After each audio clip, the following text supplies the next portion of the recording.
Жеңіл әйел деген еш нәрсеге мән бермей күліп жүре беретін адам емес. Әйелдер үшін жеңіл болу деген ер адаммен күреспеу, бәрін мойнына алмау, барлығын бақылауда ұстамау, көбіне қабылдау күйінде болу. Барлығын ұстап бақылап тұрған әйелдің көп ұзамай энергиясы ауырлап кетеді. Содан кейін әйелдің өзі де шаршайды, айналасындағы адамдар да осы ауыр энергияны сезеді. Әйелдерге жеңіл болу үшін қарапайым ғана бір техниканы бергім келіп тұр.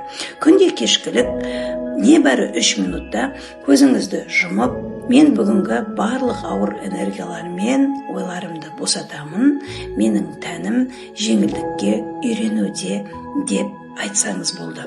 Осы техниканы 7-10 күн үзбей қайталасаңыз, күйіңіздің өзгеріп жатқанын өзіңізде байқайсыз.